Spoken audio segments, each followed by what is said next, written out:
last night there was a major escalation in this war. So the Israelis have bombed the Iranian oil fields. And in response, the Iranians now are attacking the energy infrastructure of the GCC. Okay, so let's have a look at what this attack looks like. This is Qatar.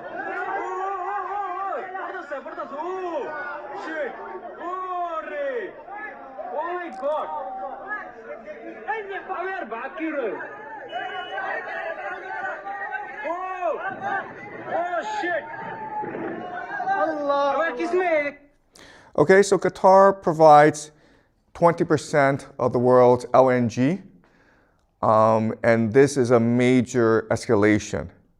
And again, as I pointed out last class, the entire strategy of Iran is to destroy the global economy, okay? And this is how it will do so. It also attacked Tel Aviv in response for the assassination of their de facto leader, Ali Larijani, okay? So this is what the attack looks like. As you can see from this picture, this is a cluster warhead, and it is impossible for air defense to stop this. So Tel Aviv is getting pummeled. We don't have footage because it's being censored right now. And you would think that the Israelis would want this war to end as soon as possible because Tel Aviv and other cities are getting destroyed in this war. And again, there's really no way for the Israelis to defend themselves against Iranian ballistic missiles. But unfortunately, there are many Israelis who are very happy about all this destruction. All right? And so this is one of the more influential rabbis in Jerusalem.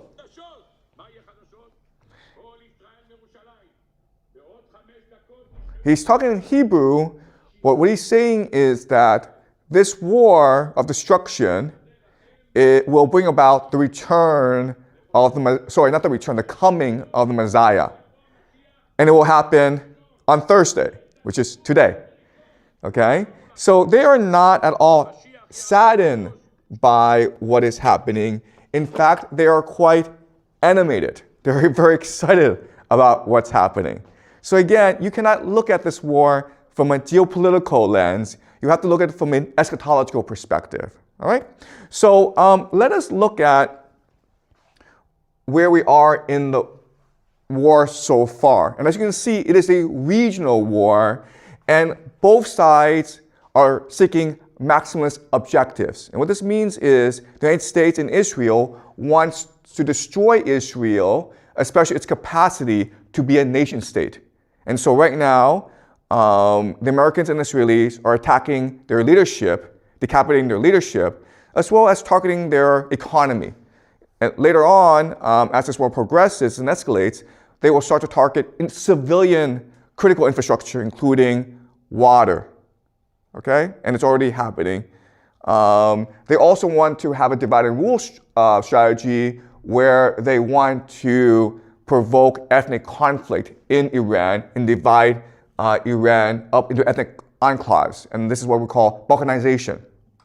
The Iranians, on the other hand, want to destroy the entire global economy. And you do that by attacking the energy infrastructure of the GCC. Because again, the entire basis of the global economy is cheap energy. Okay? So as this war progresses, you will notice certain things. Right? So eventually, the Americans will have no choice but to launch a ground invasion. And one possible attack vector is here, which is Karg Island. This is where Iran stores about 9% of its oil for export.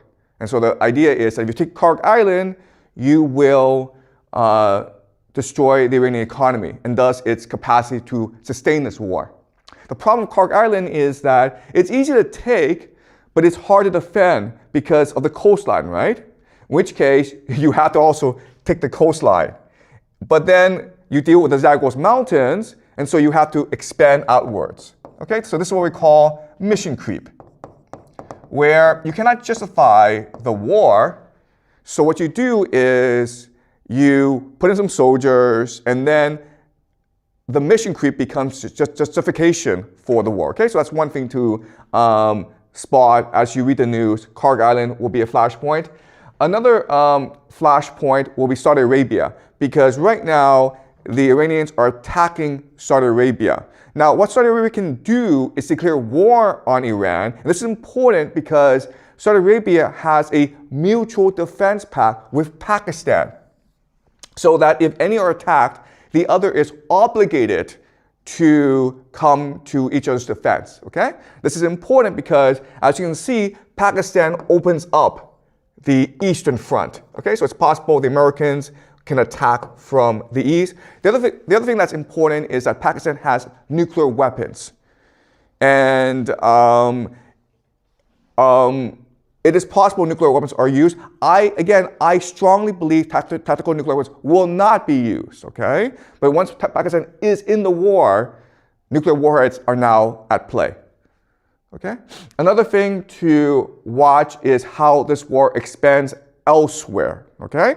Because when the time is appropriate, what will happen is that the Iranians will activate their proxies, the Houthis, and they will close off another critical choke point. Okay, so now what's going to happen is that there'll be two critical maritime choke points that are closed off, thus isolating the GCC and thus cutting off the world's access to cheap energy. And when they do that, we can expect global retaliation and other forces will have to come in to secure cheap energy. Okay, it is possible the South Koreans, the Japanese are forced into this war because they are so dependent on GCC energy. All right? All right. So these are things that we will look for in the next few weeks. Something else that is creating attention online is people are speculating that Benjamin Netanyahu is dead. And the reason why is that he's not been seen in a public setting for many days. There have been cabinet meetings, and Netanyahu usually chairs them, and he's not there, okay? The other thing is that there are fake AI videos of him giving speeches, and it's pretty blatant these are fake. So people are speculating that he is dead, and they're trying to cover it up. This is a picture of him visiting a cafe in Jerusalem to prove he's not dead. The problem is that this cafe is in a mountain, and it will take him about like 50 minutes to drive there. So why does he go there? Why doesn't he just have a cabinet meeting or get on the phone with Donald Trump to prove he's still alive? All right? So, but I personally don't believe he is dead. He could be hiding somewhere, or he could be injured. What we do know is that the Iranians are killing a lot of senior Israeli officials, including the head of Mossad, the spy agency. And Netanyahu's residence was also targeted in Tel Aviv. So that's a really interesting question. How are the Iranians able to target so many of the top leadership of the Israelis, okay? But not only that, but this is Ali Larijani, and he is the de facto head of the Iran war effort. And he was assassinated yesterday or 2 days ago. And the Iranians have confirmed this, okay? So he is confirmed to be dead. And analysts are extremely worried about this because he is a very pragmatic person. And so you can negotiate with him, right? So once this war reaches a certain point where both sides are exhausted, then it is possible to approach him and say, you know what, let's just negotiate a ceasefire. And he'd be willing to because he's very experienced. He's also very influential, so he's able to bring together the different factions of the Iranian government and negotiate a ceasefire. With him dead, it is now almost impossible to foresee a ceasefire. Okay? So let's discuss why you really don't want to do this sort of stuff. You don't really want to kill other nations' leaders, okay? And so let's just use an analogy. Let's imagine in the streets, there are two gangs at war with each other, okay? Gang A and Gang B. Okay, Gang A, Gang B. And if you look at gangs, they are structured as hierarchies, okay? But there's a lot of autonomy among the different sections, okay? And what holds the gangs together, of course, is the leader. So when these two gangs go to war, what they try to avoid is killing each other's leader.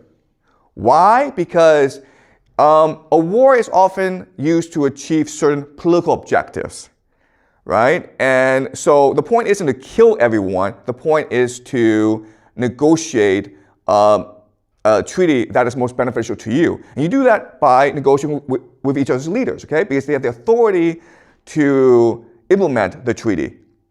That's the first reason. The second reason is if you kill the leader, then more people, there'll be a competition to replace the leader, right? And during a gang war, the person who is most violent, the most extreme, will often become the new leader, okay? So by killing this leader, not only do you cause conflict among the gang, but you also cause a massive escalation in the conflict between these two gangs, and there's really no way out. That is why historically you do not target other nations' leaders, because then there's no off-ramp. Okay? So by targeting Larijani, the Israelis and the Americans have ensured that there will be no off-ramp now. This war we fought to the bitter end. And unfortunately, as we discussed previously, that is the objective here. The Israelis and Americans are interested in maximalist aims to destroy Iran permanently. Okay? And the Iranians are also maximalists in that they want to destroy the global economy permanently in order to restructure reality itself. All right, okay. So this leaves us with three major questions that I want to look at today, okay?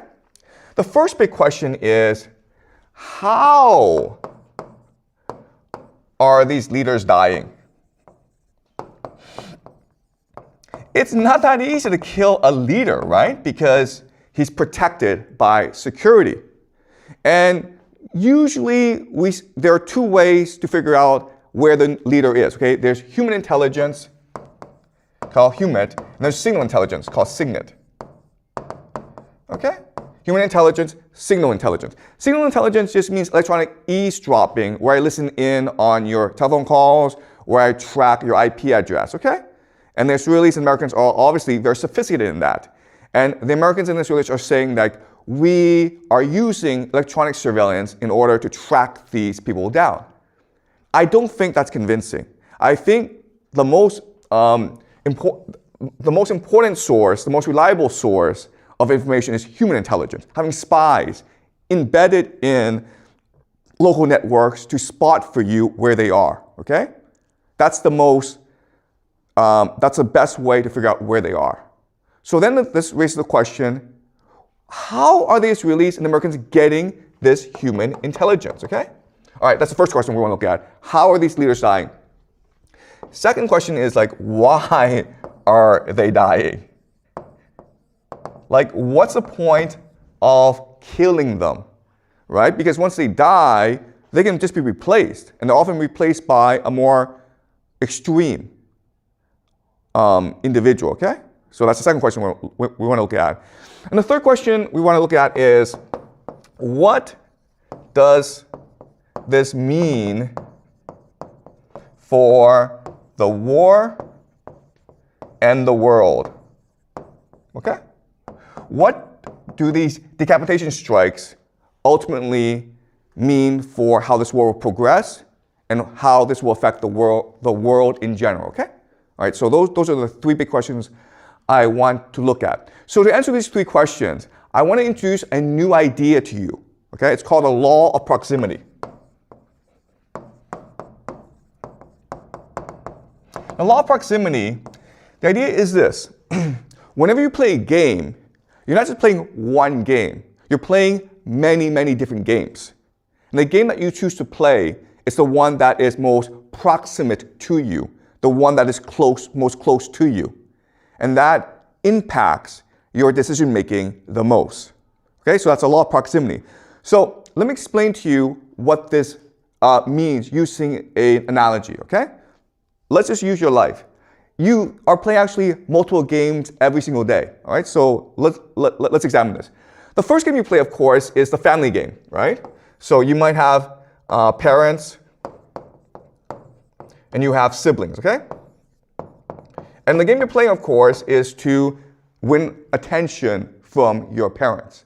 And to do so, depending on who your siblings are, you might use different strategies, including doing well in school or being a pain in the ass. Unfortunately, my kids choose to be a pain in the ass, okay? Yes. The parents are playing another game, which is social prestige, right? So they're competing against other parents to have the best family possible, all right? So, and then not only do you play a game at home, but you also play games at school, right? Right? So when you go to school, you're competing against your classmates for attention and popularity, but you're also playing a game in the school to get the best grades so that you can get into a good college, right?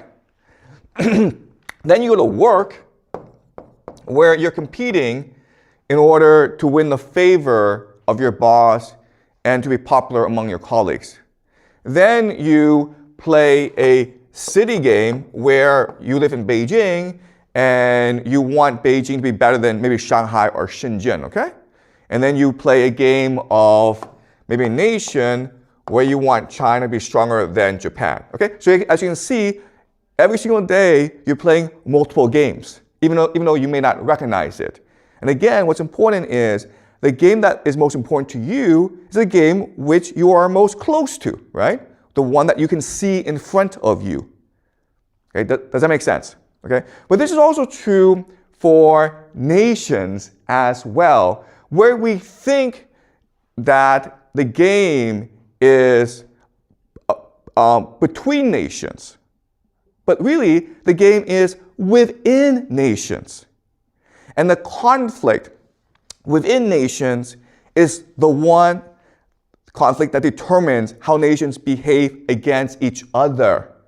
All right, so today what we will do is we will look at 3 examples of this, okay? We will look at the civil conflicts in America, in Israel, and in Iran to figure out why they behave the way they do, and then figure out how this war will progress.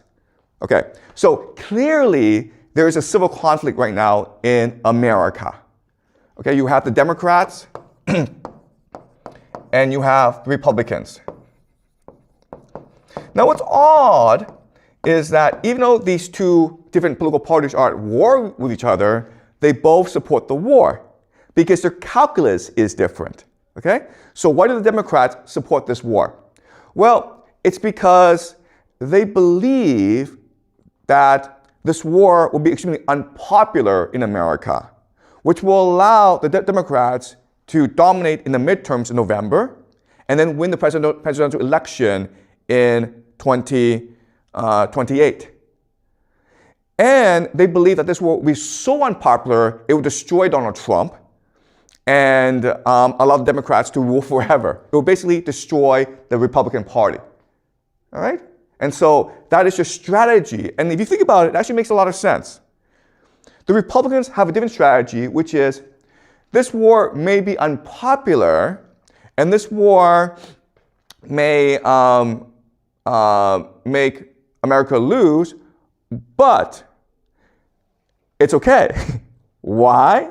Because in a time of war, the president has something called the Emergency Powers Act, okay? Emergency powers.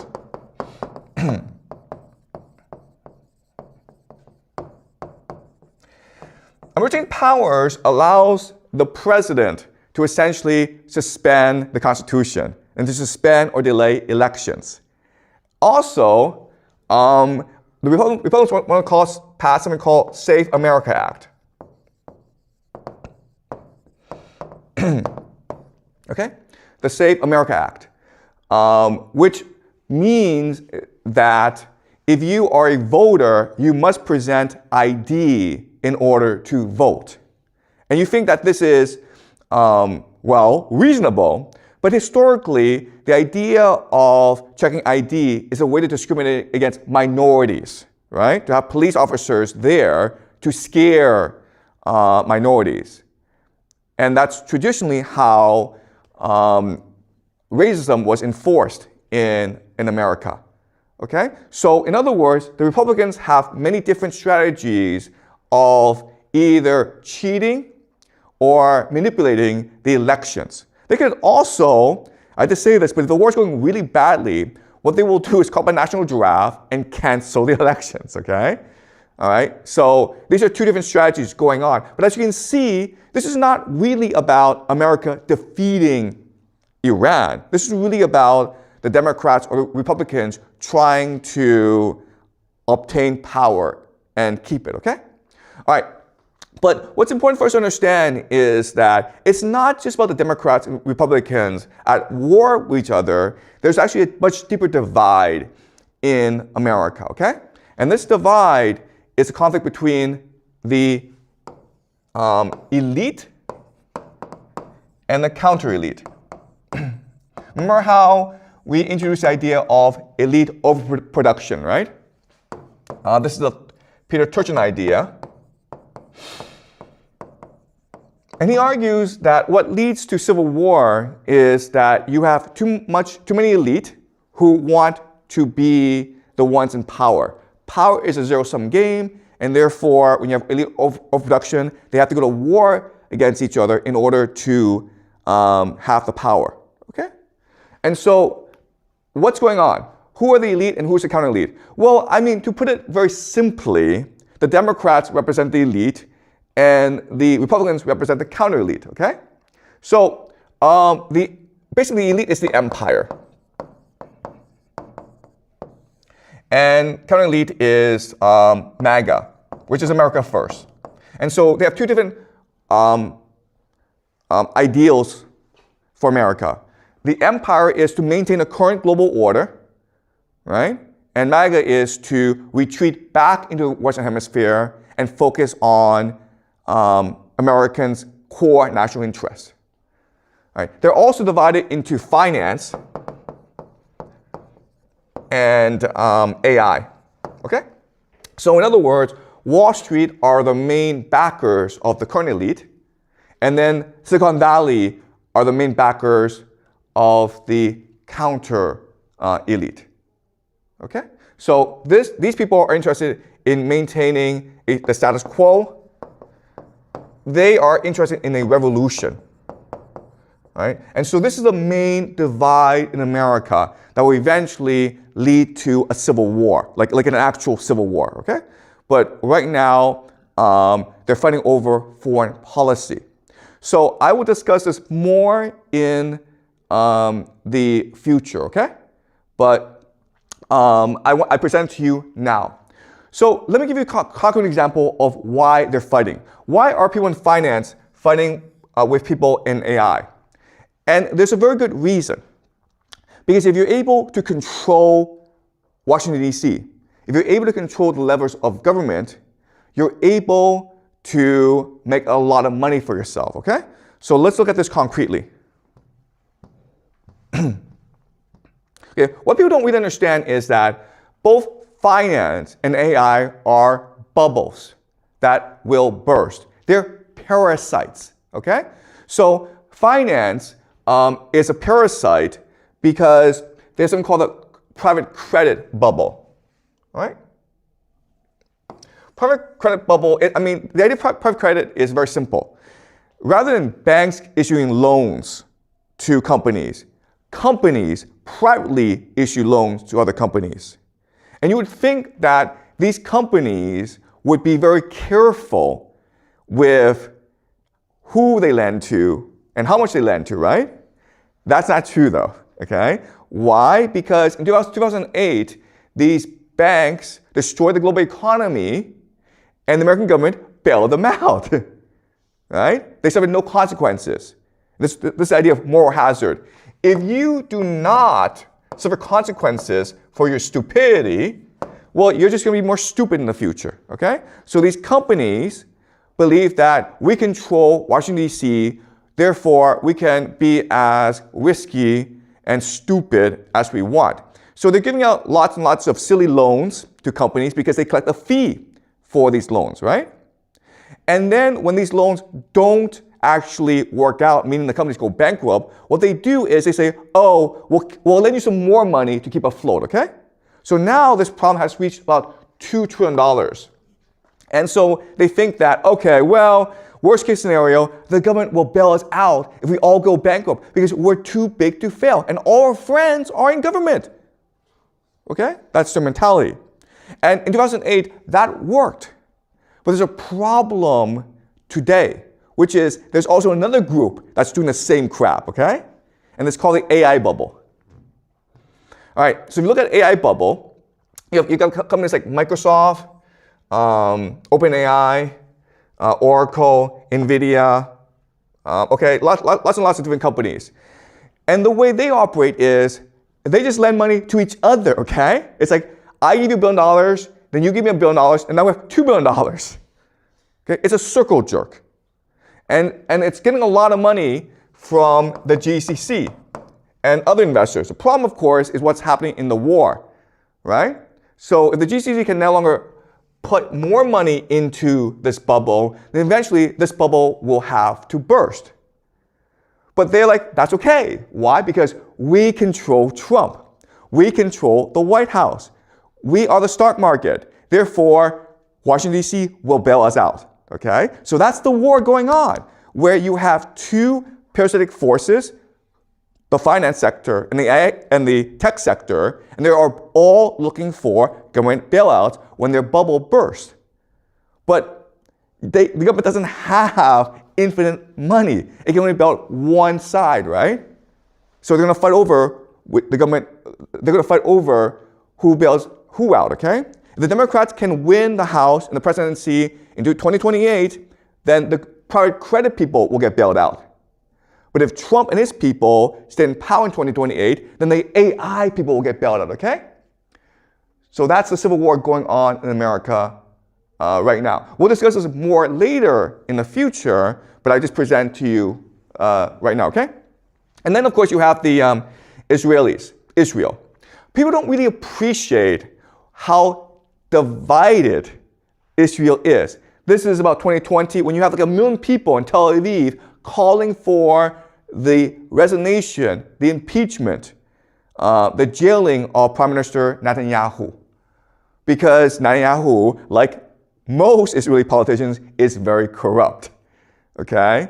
And to avoid going to jail, Netanyahu proposed changing the judiciary, changing the laws. And so there's these massive protests against Netanyahu. And at this point in Israel, it seemed as though Netanyahu was going to fall from power and go to jail for the rest of his life.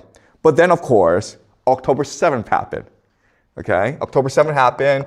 And then Israel is now in permanent war that gives him emergency powers. Okay? All right. To give you a sense of how divided Israel is, let's look at the Knesset, which is their parliament. Guys, this is a lot of political parties. And as you can see, none of them are dominant. Okay? The biggest, Likud, which is Netanyahu party, it has about 30 members. But it cannot rule by itself, therefore it has to join with other political parties. Okay? It has to be a coalition. But you look at its enemies. Well, its enemies also have a lot. So it seems as though Israel is an extremely divided society, and it is. Okay? People don't really appreciate this. You know, a lot of people talk about a Jewish global conspiracy. What people don't really understand is the Jewish people have never, ever gotten along. So you go back to the time of Jesus, and there were like 3 major factions in Jerusalem. They were the Sadducees, there were the Pharisees, and the Essenes. They all hated each other. In the year 70, the Romans sent a huge army to destroy Jerusalem. Okay? And you would think at this time, the people in Jerusalem would get together and unite and defend Jerusalem, because otherwise they'd all be killed. Well, they didn't get together, okay? And the Romans destroyed Jerusalem and burned down their second temple and massacred a lot of Jews. So the Jews have always had this problem where they're extremely creative and intellectual, but that just leads to massive infighting, okay? All right, so these are the leaders of the different political parties of Israel. And again, I hate to say this, but like they really hate each other. It's not, like a show. They generally hate each other. And that's why Israel has been politically been so dysfunctional these past few decades, okay? All right, so now I want to discuss where the major conflict in Israel is. Okay, so I would say there's like the two major conflicts is represented by Tel Aviv and Jerusalem. These are two cities in Israel, and they are the two major cities of Israel, and they represent two different centers of gravity, two different visions for Israel. Tel Aviv is democratic. Jerusalem is a theocracy, meaning it's religious. Okay? Tel Aviv is open, meaning it actually has a lot of homosexuals, right? And you can imagine people in Jerusalem aren't happy about this, so they're very conservative.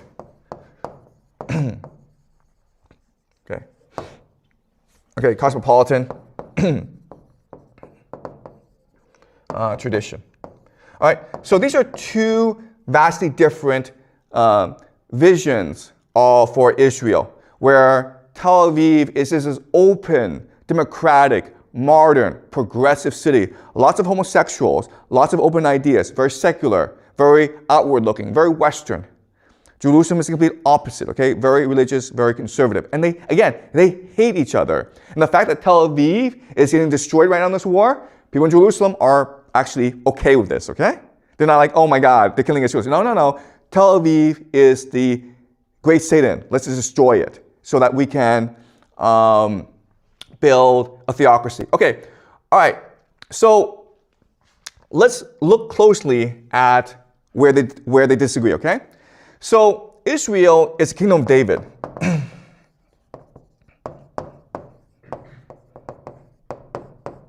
Okay? But Tel Aviv and Jerusalem perceive David differently. Okay? So for people in Tel Aviv, David was the king when Israel was at the height of its glory, when it was an open, cosmopolitan, creative, innovative empire. And that's what they want Israel to be. The people in Jerusalem see David as a different person. They see David as primarily a poet prophet. And they see David as the exemplar, as the favorite of God, because he redeemed himself and repented himself in the eyes of God, okay? So redemption and repentance, all right? And what they focus on is a story of David, where David is king, and one day he wakes up and finds he's in love with Bathsheba. And so he basically has sex with Bathsheba. Bathsheba gets pregnant, and that's a problem because Bathsheba is married to someone else, Uriah the Hittite. So what does David do? David has him killed, okay? And David can do this because he's king. But God finds out and sends the prophet Nathan to tell David, you've sinned. And at first, David refuses to admit that he's in the wrong. But then his child with Bathsheba dies. And David falls into tremendous grief. And every day, he's praying to God for forgiveness. He's asking for redemption. He is repenting. And God forgives him. And in this process, not only does David become a better person, but he becomes united with God. Because now they're best friends. Now they talk every day. And that's what the vision that people in Jerusalem have for Israel. A nation that engages in redemption and repentance. They don't care about this war. They don't care about Iran.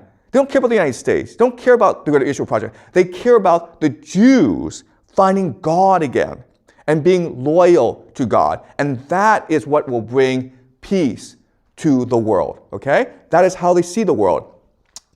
This is how they perceive things. They believe that in every person, there's a divine soul, okay, that comes from God. But it is trapped in the animal soul, okay? So Tel Aviv is the animal soul. And this is divine soul. All right? So what the animal soul is, you seek material comfort. You want to have sex. You want to get drunk. You want to party. You want to drive a Ferrari. Okay? This is all animal. But inside of you is the divine soul that only seeks to be with God. Okay? And so we are constantly in a struggle between the animal soul and the divine soul. And so from their perspective, Tel Aviv represents the animal soul of Israel. Jerusalem represents the divine soul of Israel. So it's okay if the Iranians destroy Tel Aviv. Good. Also, they recognize that war is good because if people really want to find God again, they need to suffer. They need to lose everything before they recognize the glory of God, okay? So think of the book of Job. When Job is a character in the Bible who's very wealthy. And so God decides, you know what? Maybe he's only faithful to me because he's very wealthy. So Job loses everything, and this heightens his faith in God. Okay? So that's the vision that these crazy religious zealots have in Jerusalem, which is like, let's destroy Israel so that we can rediscover our love for God, okay? The destruction of Israel will lead to the redemption and repentance of the Israeli people, and therefore peace in this world. The Messiah will finally come. That's why the rabbi was constantly talking about on Thursday the Messiah will come because he feels it's so close. There's so much destruction. There's so much war. So the Messiah must come because now the Jews recognize that only God can save them. Therefore, when you will it, when you pray for the Messiah, when you really want in your heart, that's when the Messiah will come. Okay? But you need to create the conditions when people really want the Messiah. Okay? So that's a civil conflict going on in Israel. And again, these people in Jerusalem, these fanatics, they don't really care if the world is destroyed because this world is fake anyway. Who cares? What matters is the divine soul. Okay? Yeah. You have a question, Vincent? Like you said that Messiah is coming today, which is Thursday, and like... No, I didn't say that. I didn't say that. The rabbi said that. Oh, the rabbi said that like the Messiah is coming today, but like, will the coming of Messiah really affect China and those countries, or is all their personal beliefs? Okay, listen. I know this is hard for you guys to understand, but China doesn't matter. Okay, only Israel matters. The United States, China, Russia does not matter. The only thing that matters is Israel. Okay, only matters is the people in Israel, the Jews. Their spiritual state will determine the fate of the world. Once the Jews unify with God, then peace and prosperity will come for the rest of the world. Okay? All right? Okay, so now I want to talk about Iran. Okay? This is the political government structure of Iran. Now, one thing to notice is that it's very complicated, okay? It's divided into the religious aspects, okay, assembly of experts, and the secular aspect, which is the government, okay? So it's a government, but the Islamic clerics are at the very top. And this is the dual identity of Iran, okay? And this is their last presidential election. And as you can see, it's a pretty divided country, where people in the middle voted for Jalali, but people in the outskirts voted for Pezeshkian, okay?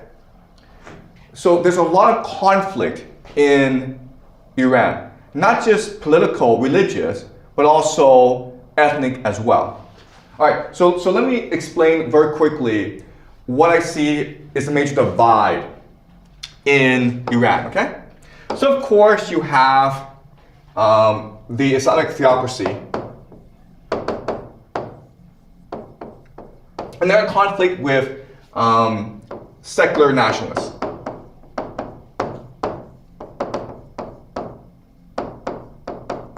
And now, of course, there's ethnic groups as well. I don't really think the ethnic groups matter that much, okay? What really matters is a conflict between the secular nationalists and the Islamic theocracy. Right? So basically, the rural-urban divide. People who are well-educated and want to see Iran as a secular state that promotes democracy and progress in science versus these religious individuals, okay? Now, what happens is that in a war, you become more extreme. So what will happen is that the Islamic theocracy will transition into Shia eschatology or martyrdom, okay? Where they think that this war is about having the 12th Imam, Mahdi, who is basically the Messiah, return to lead them to war against the great Satan, which is Israel and the United States, okay? So over time, the Islamists will become much more radical. This will force the secular nationalists to also become much more radical as well. So they will become Persian exceptionists, okay? And what this means is that Persian exceptionalism, which just means that Persia is the greatest civilization in human history, and therefore it is worth dying for. It is worth fighting for. The survival of the Persian civilization is much more important than the survival of the Iranian state. Okay? So the great question for the Iranians is, are they able to reconcile the differences between these two strands of the culture? Or will this lead to civil war in Iran, okay? We are seeing civil war in Israel, we're seeing civil war in America. Iran cannot afford to fight a civil war at this time because they're being bombarded by two very powerful nations, the Israel and America, okay? But unfortunately, the law of proximity teaches us that people are much more interested in their own internal conflict than the outside global conflict, okay? And so this understanding now gives us, helps us answer the three big questions of today, right? How are these leaders getting killed? Why are they getting killed? And what will this mean for the rest of the world, okay? And so the first two questions, how are they getting killed? Why are they getting killed? They're getting killed because of these civil conflicts within these nations, okay? These different factions are providing intelligence to their enemies in order to limit their internal enemies, right? That's, again, I don't have evidence, but I think according to game theory, that's the best explanation for how these leaders are getting killed. Because again, it's not that easy as a foreign nation to identify the location precisely of that leader, okay? And what we're seeing in this war is both the Iranians and the Israelis are doing a very excellent job of killing each other's leaders. And that's not actually common, right? So I think this civil conflict within these nations offers the best guide, the best understanding of why this is happening, okay? Now, the third question is, where's the world going? As you can see from these conflicts, it seems as though the world can only become much more theocratic in the end, okay? So what's happening is, at the end of the day, this war in Iran, in the Middle East, it's really a war between two different competing visions of the world. Okay? You have the global secular financial order, okay? And this is the world that we live in today. And they're fighting against a nationalist theocracy, theocratic order. All right? So this is what we can expect over the next 5 to 10 years, where Iran becomes much more theocratic, and extreme, and nationalistic. Israel abandons democracy and embraces theocracy. America will also abandon democracy and embrace theocracy, because that is the general trend of the world. Okay? All right? Okay, so what I want to do in next class is discuss how the world will change next 5 to 10 years. All right? Okay, any questions? Okay? You mentioned that Israel have two divided parts, and one represents the animal soul and the other represents the divine soul. Like I can substitute this logic to a single person. Like people are always struggled with like identify or not identify, like separating the divine soul and pursue the divine soul, but they cannot get rid of the animal soul. Is there a way where we can only struggle as in our lives? Okay, so first of all, it's important to understand that this is how religious people in Israel frame the conflict in Israel, okay? A conflict between the animal soul and the divine soul. The people in Tel Aviv would frame the debate as one between progress and tradition, right? Going forward or staying backward, right? So that is, so people in Tel Aviv and Jerusalem would see this in a different way. But as you point out, there's some validity to this idea that we're all struggle between the animal soul and the divine soul. And I would say that for the past 20 years, we only have been indulging in the animal soul, okay? We've abandoned the divine soul. And that's why I think people are so desperate for change. And this is what's leading to so much conflict around the world, where the human soul is off balance, okay? Where we are too materialistic and not spiritual enough. And what we know from history is that if a society goes too far in one extreme, they swing back to the other extreme, okay? And that's what we're seeing, where one good outcome, I think, of all this conflict around the world is people start to recognize limitations of money, of materialism, of individualism, and they start to embrace more spirituality, community, family. Because quite honestly, you don't have a choice in the matter, okay? If you're like, I want to buy myself a Gulfstream jet and I want to have like, a huge company, you're gonna be disappointed, okay? As I will show you next class, the world is heading towards an economic depression. Okay, basically a splintering, a rupture in the world. And so you're not going to be able to afford to fly to Maldives for vacation. There won't be avocados in the supermarket. Okay, but all this means is now you have a chance to focus more on introspection, on reflection, on family, on asking yourself, what makes me happy? What gives me meaning and purpose in life?